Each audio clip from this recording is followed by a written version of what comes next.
2023. He has brought a wealth of experience and visionary leadership to the institution.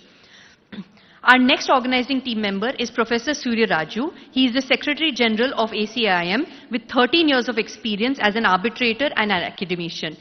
With this, I welcome all our dignitaries today, and I call upon Professor Surya Raju, Secretary General ACIAM, India, to lead the theme. Good morning, everyone. Honorable Justice Suryakant sir, Honorable Justice P.S. Narasimha sir, and Honorable Chief Minister N. Chandrababu Naidu Garu, and Honorable Justice D.S. Thakur, and other guests on the dais, off the dais. I welcome all the people to this international mediation conference conducted by the Asian Center for International Arbitration and Mediation in collaboration with National Law Institute, University Bhopal. Now, mediation is a requirement. So, where informally, in a structured process, in a structured manner, we can settle the disputes is concerned. So, due to the time constraint only, I am restricting to 2 minutes. So, basically, Singapore International Mediation Center, Singapore International Arbitration Center, which are considered as the best institutions in the worldwide in order to conduct the arbitrations and mediations. Our ACIAM vision is to make Visakhapatnam and Amaravati the global hubs for the arbitration and mediation. So in order to do that, extensive panels have to be created of the arbitrators and the mediators in the center. So we'll be doing and working hard towards making of those panels, and we'll be providing an administrative assistance to the arbitration and mediation process. So with this, I welcome all the delegates and participants from all over India, even from the worldwide, whosoever came here. Thank you very much.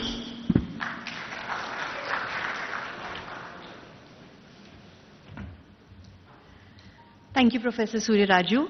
I now call upon Professor Dr. Surya Prakash, Vice Chancellor, NLIU Bhopal, to give to speak about the theme.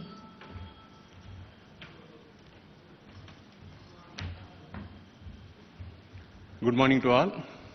Honorable Justice Sri Suryakant, Honorable Justice Narasimha, and our beloved Chief Minister Sri Chandrababu Naidu Garu, the architect of modern state of Andhra Pradesh, Honorable Justice Thakur, Chief Justice, High Court of Andhra Pradesh, my student, my friend, Professor Surya, and the partners from legal firm, Trilegal, Honorable Judges who has arrived from the state of Madhya Pradesh, Honorable Justice Vivek Agrawal, Honorable Justice Vishal Dagat, and AP High Court Judges, Honorable Justice Ramakrishna Prasad Garu, and Chairman Patravi Garu, and all legal luminaries, dignitaries, and my dear friends.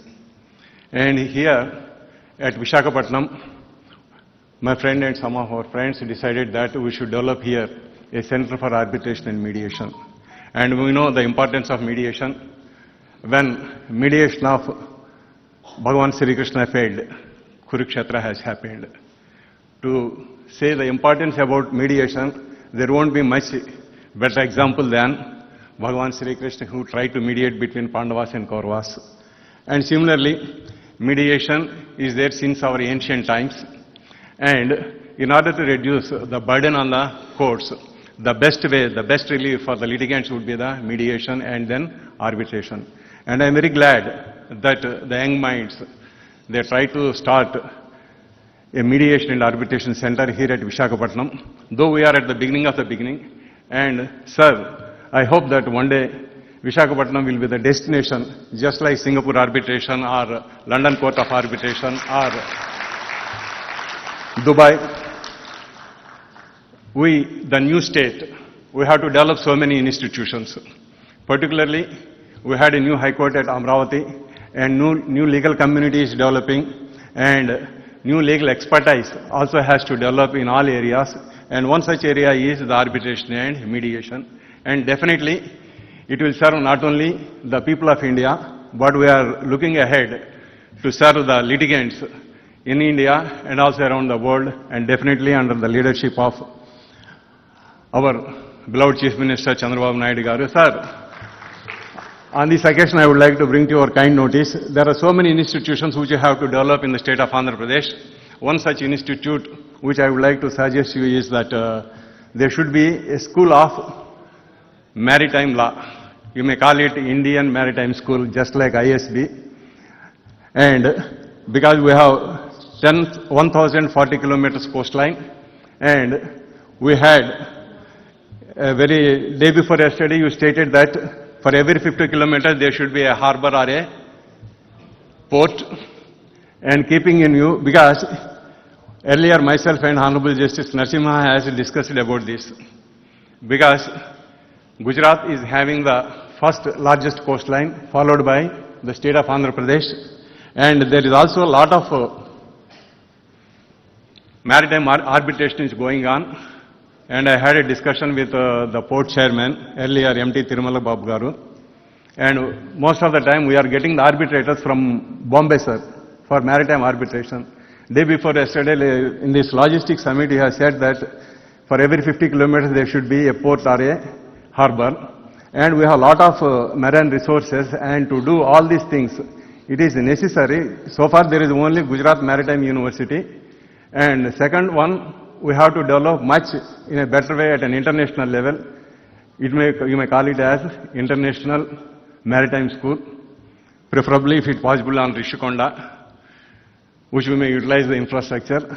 And with these few words, and I would like to assure that this Asian Center, International Center for Arbitration and Mediation is going to have a very good future, and we will guide the others by taking forward this institution, and let us take pride for this institution at Visakhapatnam. Later on we will have our branch at Amravati also, sir. Thank you very much.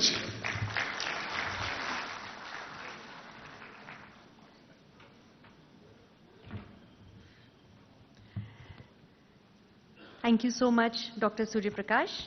I now call upon Honorable Justice D.S. Thakur, Chief Justice, Andhra Pradesh High Court, for his thoughts on the theme. Thank you.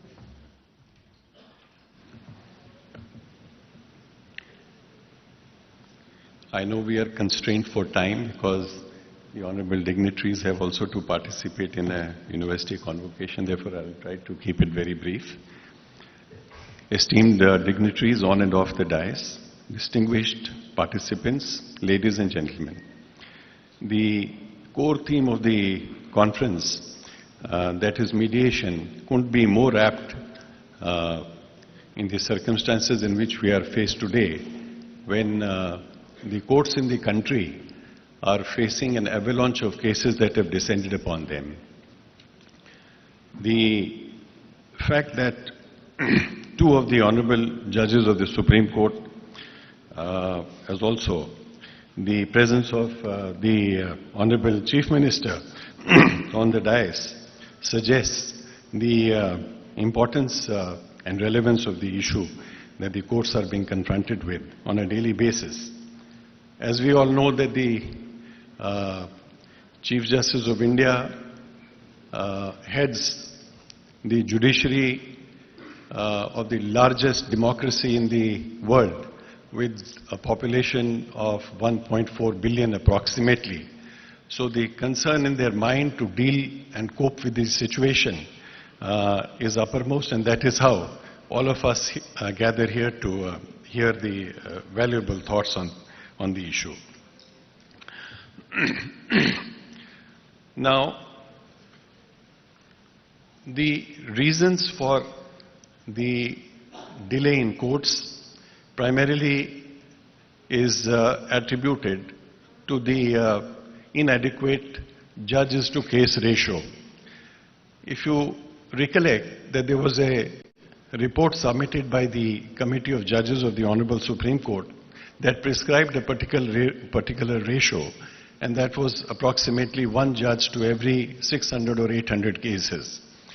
We did an assessment study in our courts here in Andhra Pradesh, and as against 650 judges that we have approximately today in Andhra Pradesh, we found that we require another 850 judges. Now, if this could translate in terms of monetary implication, it would run into 1,000 and more than thousands of crores. Therefore, they need to look at alternatives. And one of the alternatives, as is suggested by the basic framework, was in Section 89 of the Civil Procedure Code, followed by now the Mediation Act of 2023, which has not fully been implemented. Now, we have done our part in training, undertaking a training of mediators. We trained about 1,400 mediators in the entire state. The attempt to train more than 800 more by December 2025 is what we aim at. We aim to take the mediation movement to the taluka level, where we have identified approximately 63 new premises. Our biggest handicap today is that we do not have adequate premises where we can have people come to identified mediation centers. We have identified for the time being 63, and we, with the help of the government, aim to have some more infrastructure on this. Now, generally the perception is that whenever advocates come to handle a case, the resolution is delayed. But the presence of advocates, senior advocates, designated senior advocates from all across the country certainly belies that perception. Now, while we are training mediators, the biggest challenge today, what I feel, is that a 40-hour training in mediation skills may not be itself enough. Now, the question is that when a case gets referred for mediation by the court, now we have a panel of mediators. The mediators are seen on the basis of their training, but there is no audit as to what is their capacity. Just imagine to trust, say, a graduate who is freshly graduated from a law college and entrust a case to him, saying that you now handle it, is difficult. So his ability to handle a case and to nudge and navigate the parties to an amicable resolution of dispute is something which we cannot expect from a mediator only because of the fact that he has undergone a training of 40 hours. Now the question therefore is, with a view to avoid that golden opportunity which the court gets when it refers a matter to the mediator, that opportunity should not be lost because of the incapacity of the mediator, because there is no method of judging his skill.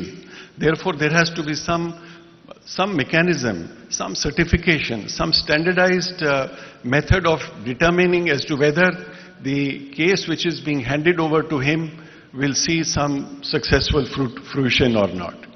That is one aspect of training and skill development which is most important in my mind. Second is integrity. Now, we have all seen that arbitration was a success. Many judges, retired judges, bureaucrats took to arbitration because it was lucrative. Today the situation is that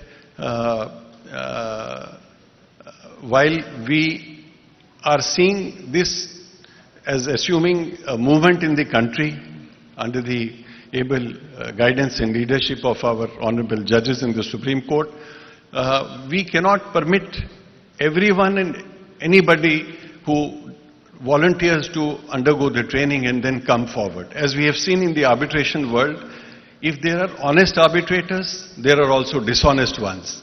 If there is a demand for honest arbitrators, there is a greater demand for dishonest arbitrators, especially those appointed by, nominated by the parties. Therefore, some sort of a mechanism must be developed so that it is not a free-for-all. I know that there is a time constraint, therefore I hope that the deliberations of this conference help build a system of justice that heals, that restores and that empowers our people and our economy to move forward. Thank you very much.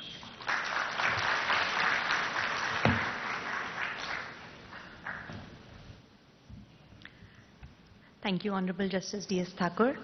I now call upon Honorable Chief Minister of Andhra Pradesh, Shri Chandrababu Naidu Garu.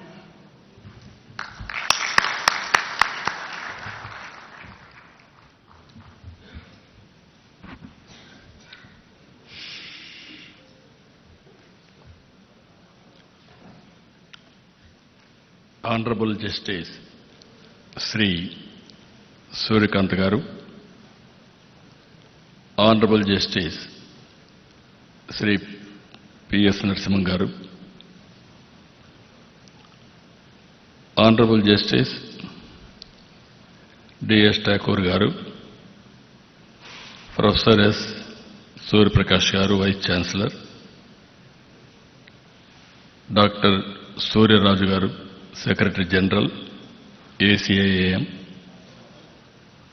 Honorable Judges, distinguished jurists, and friends. I am very happy to be here. Visakhapatnam is a beautiful city. Anybody will go to Hyderabad and stay there some time. They want to settle there. Now Visakhapatnam, anybody will come. They will settle permanently in Visakhapatnam. That is the beauty of Visakhapatnam. Either hospitality, or beaches, or natural beauty, everything wonderful place. Apart from that place, from all these things, it is a very, very positive people. Recently, Visakhapatnam is rated one of the most safest place for women protection. That is very interesting comment. I want to make it here. Not only women's safety, even men's safety also, this is the best place.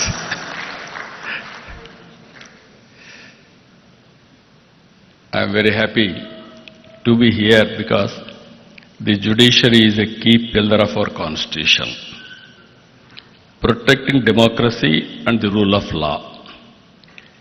India's judicial system is known for its credibility, transparency, and strong commitment to justice. While there may be some delays at times, justice always delivered. Every common man is having hope. Ultimately, I will get justice. That is the beauty of our justice. I am proud of it. The people of India have immense faith in our judiciary, not just as an institution of law, but a pillar of justice, fairness, and constitutional values. It is seen as the finest guardian of rights, a protector of common citizen, and a symbol of the rule of law in our democracy. Here, I wanted to make a comment. I have seen India for the last, as a policy maker, I entered to politics in 1978, first time MLA. After that, 1980, I became Minister. 95, I became Chief Minister. I have seen India. Today, if you see, India has taken bold reforms. 1991 economic reforms. Mid-90s IT revolution, Indians took advantage, first more advantage. God is very kind. India is blessed with demographic dividend. Now slowly we are losing that advantage in South India. Now North India still there is an advantage. With all these factors, we are having a very strong leader also at center. that is Narendra Modi ji. If you see 11 years back, 11th economy, largest economy. Today, 4th largest economy. Next year, we are going to become 3rd largest economy. And at the same time, there are predictions by Ernst & Young. By 2038, we will become 2nd largest economy in the world. I don't have any doubt about it. And also 2047, India will be number 1 economy globally. It is going to happen because of our inherent strengths. If you see here some of the reforms, I have seen tax reforms, CST, VAT, GST, improved version of GST now, another reform. With all tax reforms, we are growing 6-7% now. There is a potential of growing 10% in the near future. If all these things will happen, then nobody can stop India moving forward. This is the situation we are all here now. At the same time, ADR and India's mediation culture. Just now, Vice Chancellor rightly mentioned, if you remember mythology, Krishna was the best mediator. But of course, mediation has failed. Ultimately, what happened? Happened. That is how things are happening. And also I have seen in my own experience, in villages, there are some respected elders to mediate so many disputes. I am personally witnessed. My father, he was not educated, but abundant common sense. More than 10 villages, they used to call him, they used to discuss, they used to redress their problems. That is how mediation has helped in India. After that, we are all talking panchayats, how they have solved all problems. Today we are having more courts according to me, but earlier, to go to court, people used to feel shy. Litigation is the last resort. That is how they have to work in the direction. Today, technology has become a very big handy. Even virtual hearings are happening, e-filing, mobile case updates, multilingual tools. All these things are making more accessible and also transparent. Online dispute resolution platforms enable parties to resolve conflicts from anywhere in the world seamlessly. Artificial intelligence has come. We have to use it discreetly, otherwise we will have a problem. And also blockchain has come. Even in blockchain, transparent proof and also enforcement can be done globally. These are all various things are happening. So, I am very happy today we are all here. What we are doing, how to take forward with innovative ways. As Vice Chancellor rightly mentioned, I am very happy if we can make Visakhapatnam one of the biggest center better than Singapore. ADR center. Government of Andhra Pradesh is willing to contribute that ecosystem. I will be very happy for that. Friends, and also Honorable Supreme Court judges and High Court judges, you are all watching. India is moving new technologies, high-tech. Now we are taking advantage of it. For the last 1 year, we are able to mobilize $100 billion investment to Andhra Pradesh. Now, next month, Google is going to come here, and also TCS is already here, and also Cognizant is coming. With all these things, what today India is having, data centers, Visakhapatnam is going to have more than what India is having total data centers capacity. That is going to happen within 1 or 2 years' time. And also, we are going now Quantum Valley. America is having Silicon Valley. They are proud of it. India, we started recently Quantum Valley. First quantum computer is going to operate from Amaravati by January 1st. It is going to happen. We will be the 6th country in using Quantum Valley, quantum computing, and also having quantum computer.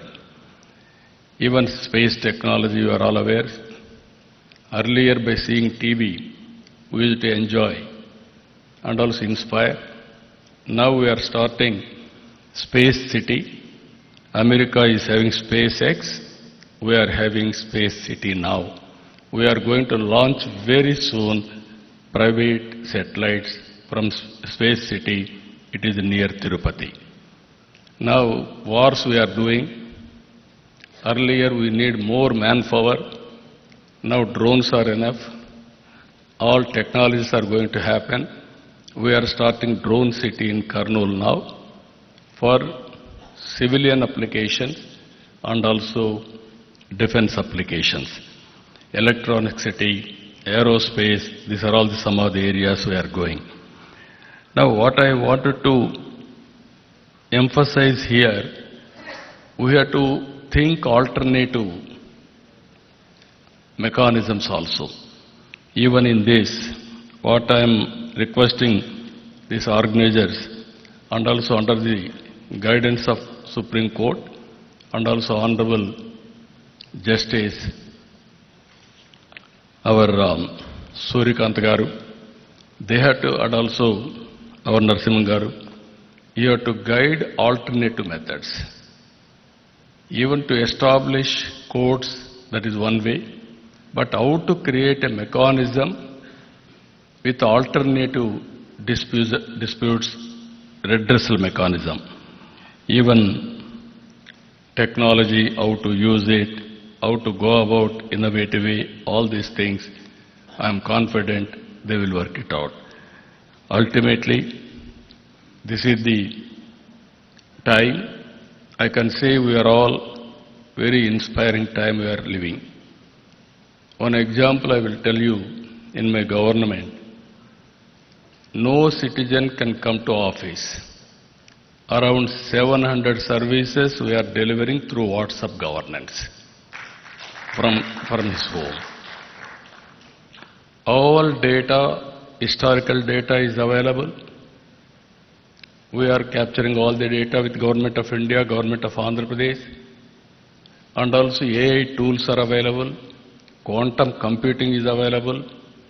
Real-time data we can collect through satellite, drone, CCTV camera, IoT, wearables, all these things if you can collect, even through artificial intelligence, if you can apply, we can guide them real time. If with all these things are, that is where I am saying now, earlier we used to work very hard, future is only how to work smart. I am very happy, Indians are going to service the global community.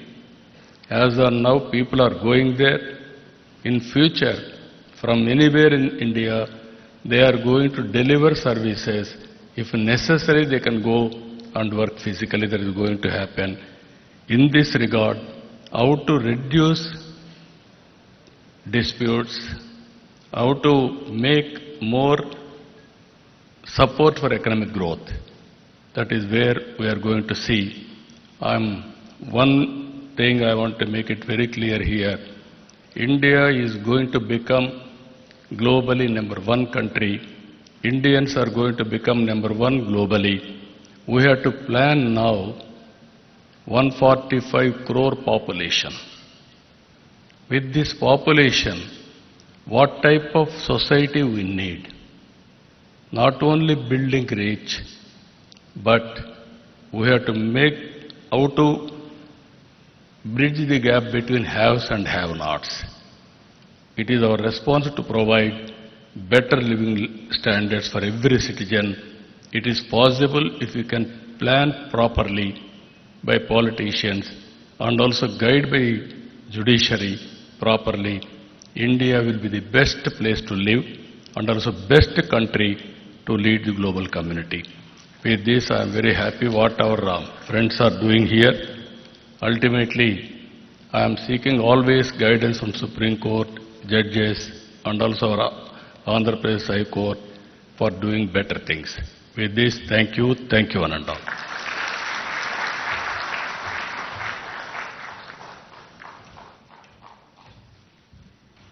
Thank you, Honorable Chief Minister. I now call upon Honorable Justice P.S. Narasimha, Judge of the Supreme Court.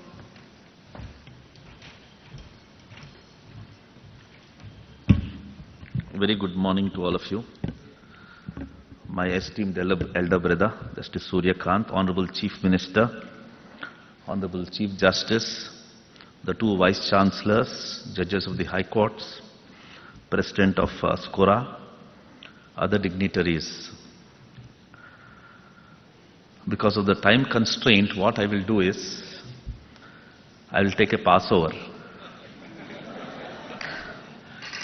I'll promise to come back, but if I don't, I will leave you with just 3 points. 70 years after the independence, more than 70 years, we have pursued a resolution of disputes through adversarial litigation, which required finding of a fact. I think there's no doubt in our minds that this system didn't really work very well. The stakeholders were lawyers. So if we move to the system of mediation, the persons who will be doing the mediation substantially are also lawyers. So what position will you take as lawyers, having moved from adversarial litigation to that of a mediator? From logic, you will shift to trust. It is trust and trust alone which will help resolve disputes through the process of mediation. So you must learn that technique. It's a facet of the heart. How you win the heart and enable the persons involved in a dispute to trust in you. That's a process, reflect on that. The second point I would want to make is mediation must be closer to people, which requires you to know what people are, how they live, how they fight, what are their aspirations, what are their fallacies, what are their weaknesses. To understand, the most important element is language. So you must be closer to people, closer to their language, closer to their culture. The third point, which I will leave you with this, we experimented with one alternative dispute resolution, that is arbitration. Arbitration was hijacked by the elite. Elite in the sense of not pejoratively, for commercial purposes. It was intended to be a very simple process where an arbitrator will come and resolve the disputes. Instead, it has been a technique for commercial transactions, and so far as small issues like a fight between two neighbors about a wall in a village, two brothers fighting for partition, they have to suffer civil court litigation. And arbitration is not available.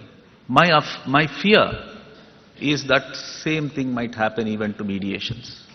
Mediation must be kept simple. As easily as possible, the disputes should be resolved.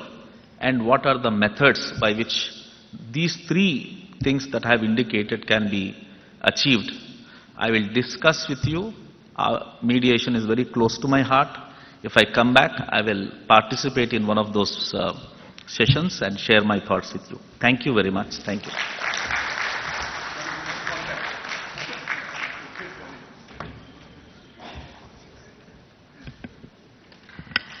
Thank you, Honorable Justice Narasimha.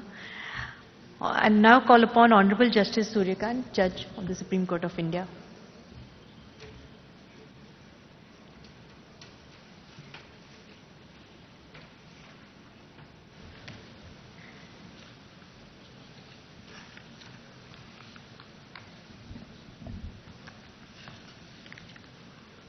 Shri Chandrababu Naidu, Honorable Chief Minister of Andhra Pradesh,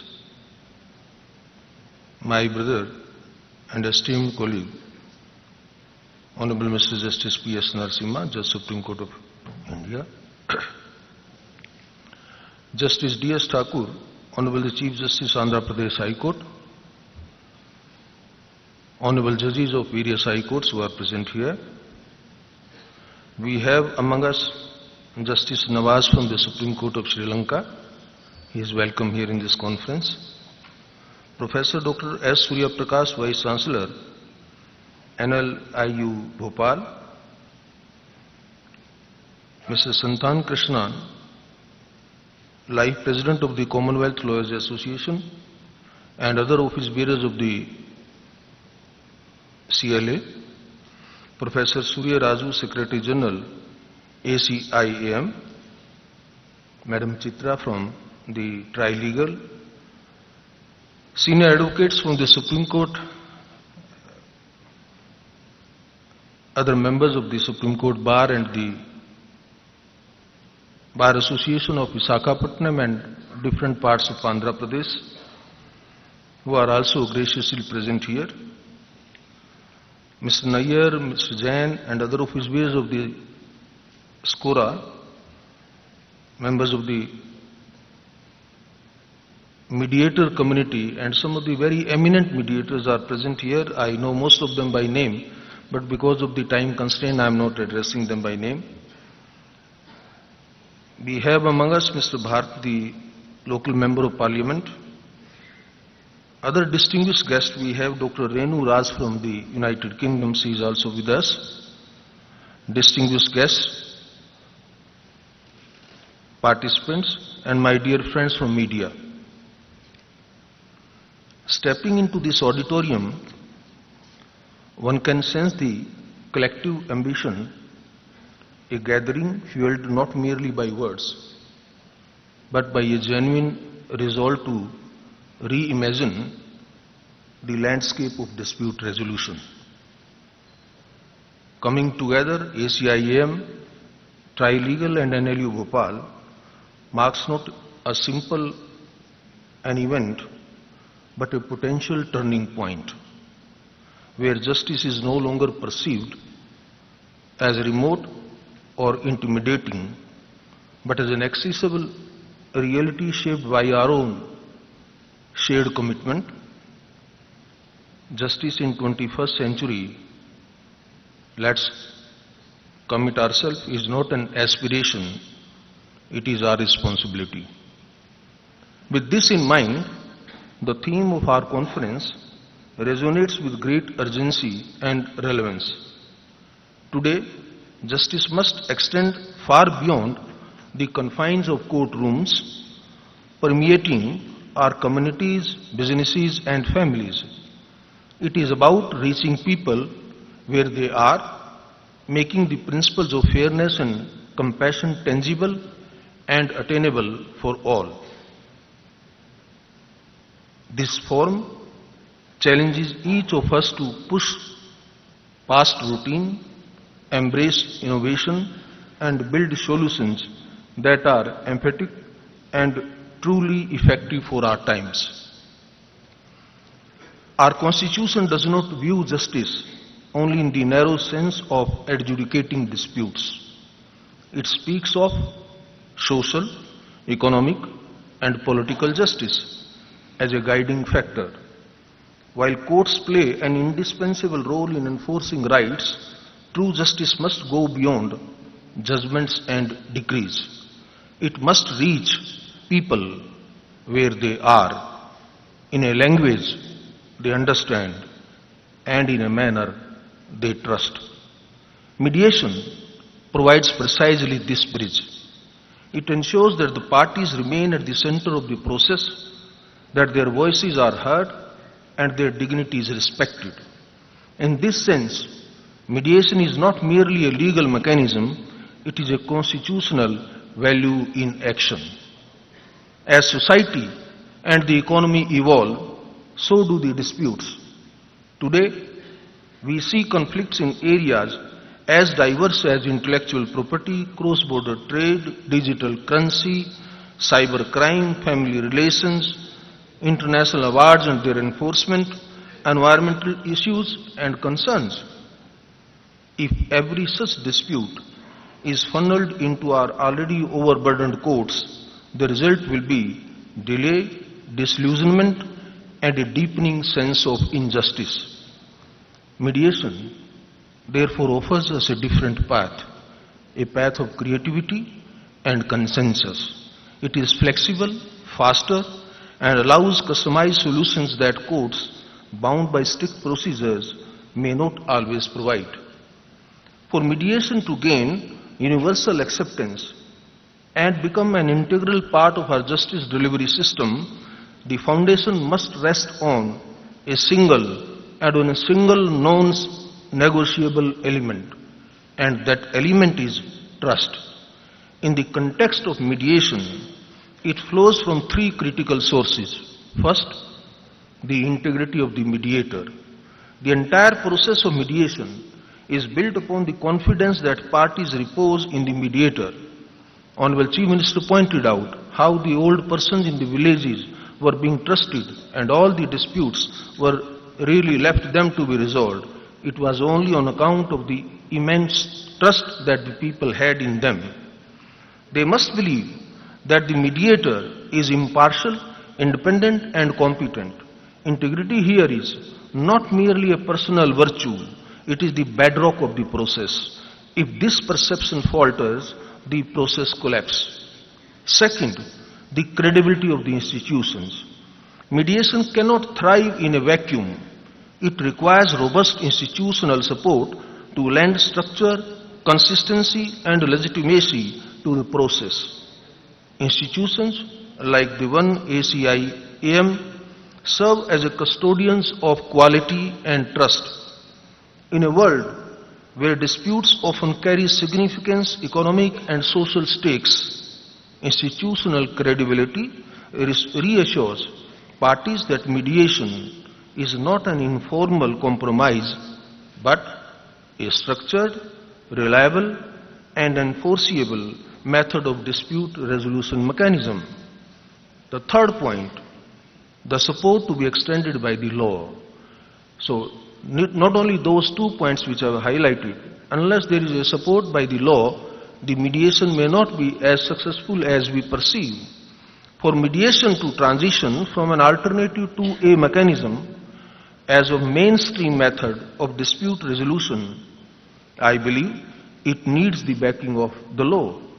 And fortunately for us, we have the Mediation Act of 2023, marking a watershed moment by providing a clear statutory framework for both domestic and cross-border mediation, prescribing ethical obligations and giving enforceability to mediated settlement agreements. However, we should be clear that legislation by itself cannot transform culture. Laws can provide a foundation, but they must be animated by practice, sustained by institutions, and embraced by society.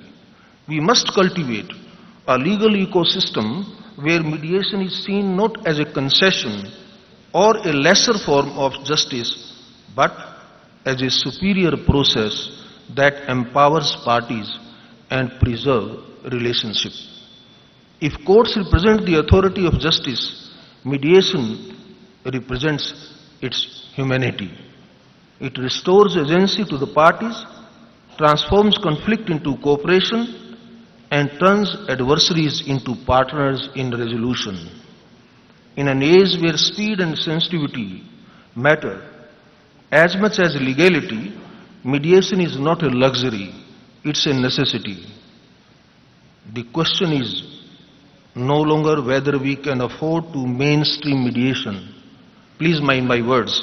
The question is no longer whether we can afford to mainstream mediation. The question is whether we can afford not to mediate on the first option. The second dimension of our discussion today is technology.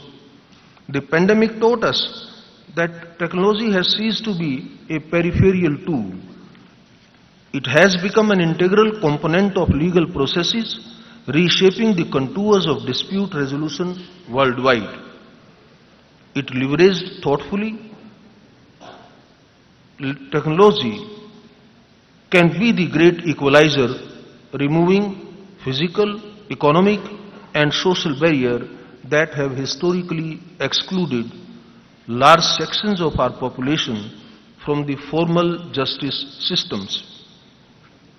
Technology allows a farmer in a remote village, a small entrepreneur in a Tier 2 city, or a homemaker facing a family dispute, all of them to participate in mediation without the expense of travel, without losing day of work, and without the intimidation of formal court proceedings.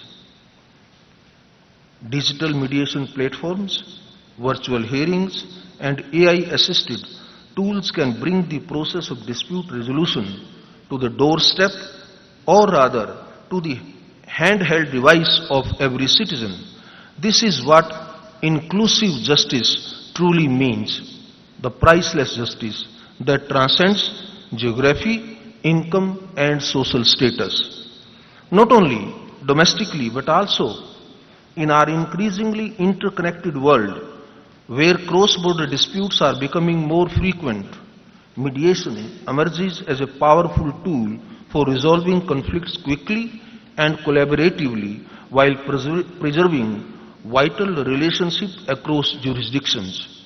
The role of technology through online dispute resolution platforms, video conferencing, and digital document management enables the parties, separated by geography and legal systems, to engage meaningfully in mediation, overcoming traditional barriers of distance, cost, and time. By embracing technological innovation and strengthening institutional capacity, we can make dispute resolution more efficient, flexible, and just for the modern era. Yet, while we welcome these advances, we must also acknowledge the risk. Technology must be a bridge, not a barrier. If our systems are too complex or they are connectivity dependent, we may end up excluding those who need access the most. Digital literacy and infrastructure gaps remain significant challenges, and every technological innovation must therefore be accompanied by capacity building initiatives such as simple, user-friendly platforms, multilingual interfaces, and community support systems. Another aspect that deserves attention is data security and confidentiality. It cannot be emphasized enough that mediation thrives on candor and trust. Parties disclose sensitive information with the assurance that it will not be misused. When these processes move online, the duty to protect their confidentiality becomes even more critical. Institutions and service providers must invest in robust cybersecurity frameworks, encryption protocols, and ethical guidelines to ensure that trust is never compromised in the digital space. Further, technology is not merely about digitizing the existing processes. It opens the door to new possibilities. AI-driven tools can assist mediators by generating objective summaries, analyzing patterns in disputes, or even suggesting possible settlement ranges based on prior data. And all this thing, all without replacing the human element of empathy and discretion that lies at the heart of mediation. Similarly, online dispute resolution platforms can integrate language translation, voice-to-text features, and real-time documentation, making the process seamless and inclusive for parties across linguistic and cultural divides. Finally, let us remember that the ultimate object of technology in justice delivery is not efficiency alone, it is empowerment. It is to ensure that no person, regardless of where they live or what resources they possess, feels alienated from the promise of justice. Technology, if used ethically and inclusively, can transform this aspiration into a lived reality. Let us ensure that every innovation moves us closer to that vision where justice is neither delayed nor denied and never distant. To the lawyers and students present here, let me say that with this emphasis, embrace mediation not as a challenge to your profession, but as an expansion of it. The lawyer of tomorrow will not only be an advocate in court, but also a facilitator of dialogue, a builder of consensus, and a protector of relationships. Mediation is not about diminishing advocacy. It is about redefining it for a new era of problem solving. The young mediators who train today will shape the justice system of tomorrow. This is not merely an opportunity, it is a responsibility, and I firmly hope and believe of you will take up it with sincerity and passion. Institutions like ACIAM, in partnership with academic centers and other stakeholders, will play a defining role in this transformation. They are not just training mediators, they are shaping the very architecture of justice in the 21st century. As I conclude, let me leave you with this thought. And my thought is, justice is not a fortress to be defended. It is a bridge to be built. The foundation must be anchored in constitutional values, supported by laws and institutions, strengthened by technology, and sustained by trust. Mediation is one such bridge that connects the letter of the law with the spirit of justice. Let's walk in together with confidence, creativity, and compassion. Thank you very much. Thank you very much for inviting. Jai Hind.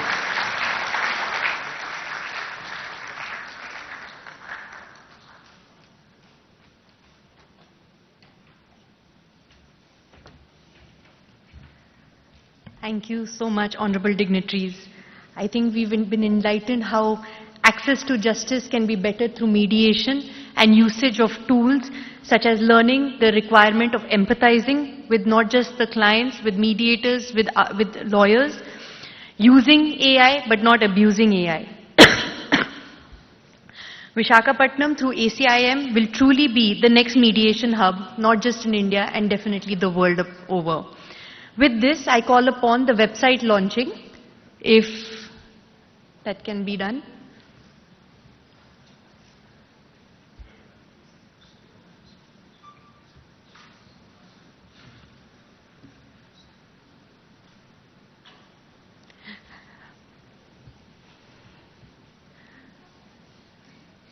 We'll proceed with this felicitation for the ceremony. I would like to call upon Advocate Abhas Sharma to facilitate Honorable Justice Suryakant.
We would now like to call upon the co-founder, ACIAM, Mrs. Nikita Upalapti, to facilitate Honorable Justice P.S. Narasimha.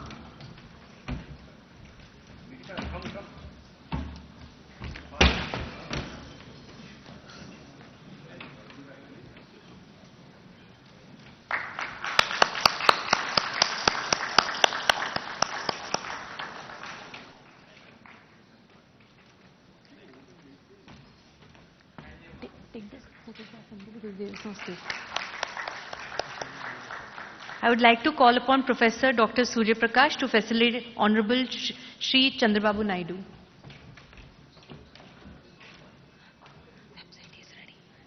They are-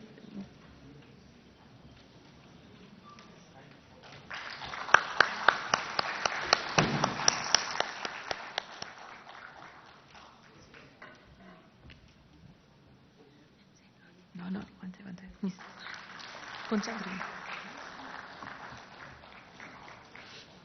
I would request Mr. Vinay Ahuja of Mohan Law House to facilitate Honorable Mr. Justice Dheeraj Singh Thakur.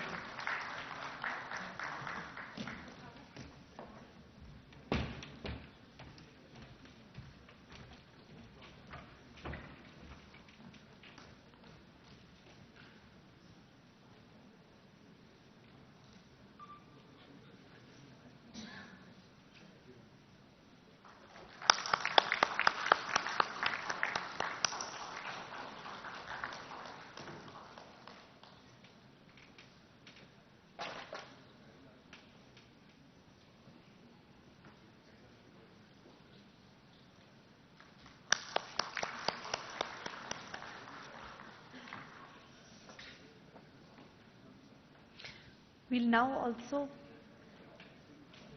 proceed with the launch of the website of ACIAM.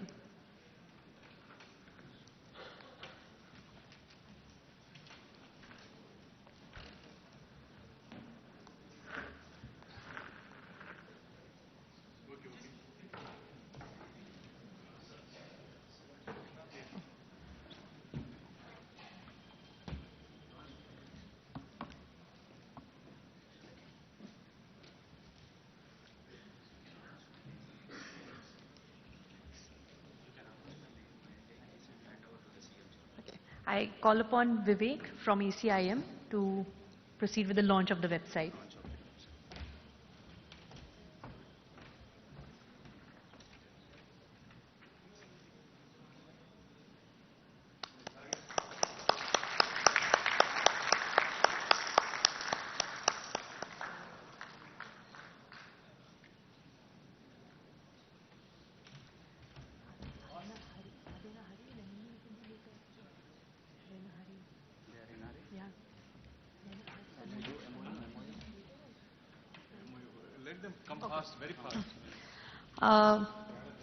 For the MOU, we will call upon Professor Surya Prakash for NLIU Bhopal. We call upon co-founder Surya Raj.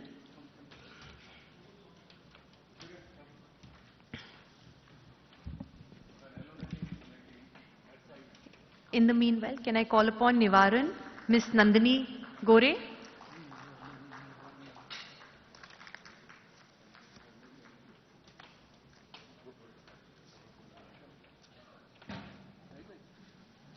Miss Nandini. They're already. Can I next call upon Miss Shweta Rao from Fisher's Medical Ventures? Dr. Sirisha Medsi Hospital, Dr. S.P. Ravindran, NVP Law College, the representative for Farm Hazel Pharmaceuticals, Mr. Srinivas Ramanarayan from Trust.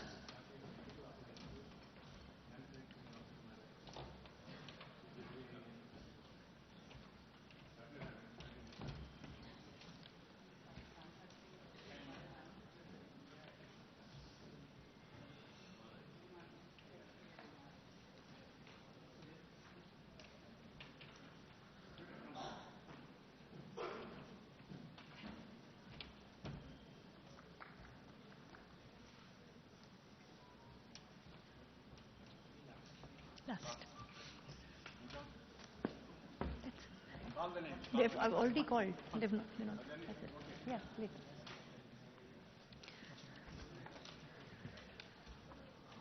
Honorable dignitaries.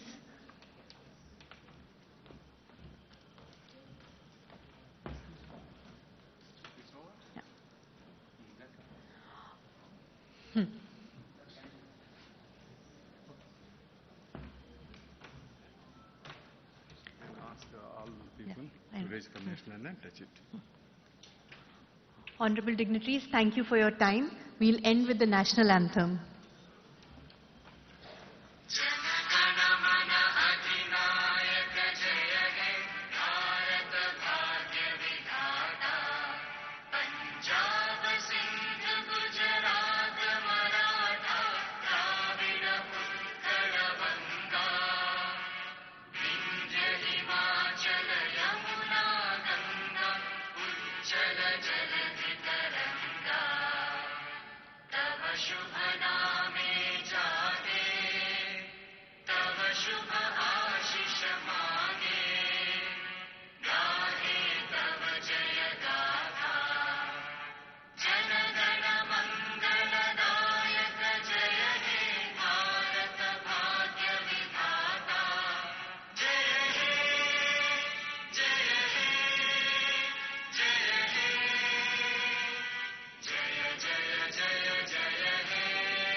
Honorable Justice Sri Surikant Garu, Honorable Justice Sri P.S. Narasimhan Garu, Honorable Justice D.S. Thakur Garu, Professor S. Surya Prakash Garu, Vice Chancellor,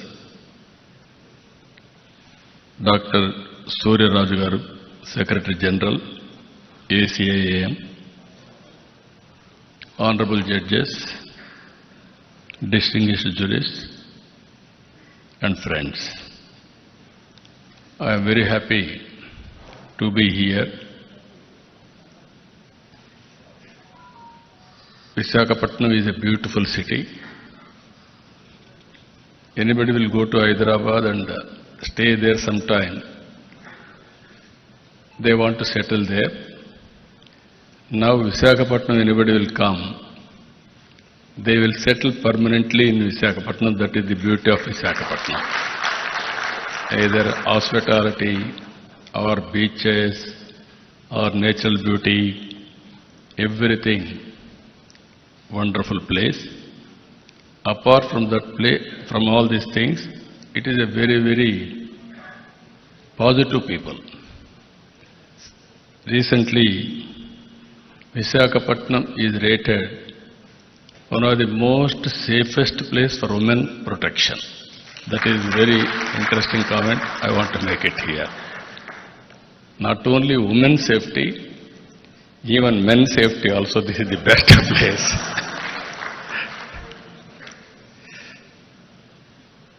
I am very happy to be here because the judiciary is a key pillar of our constitution, protecting democracy and the rule of law. India's judicial system is known for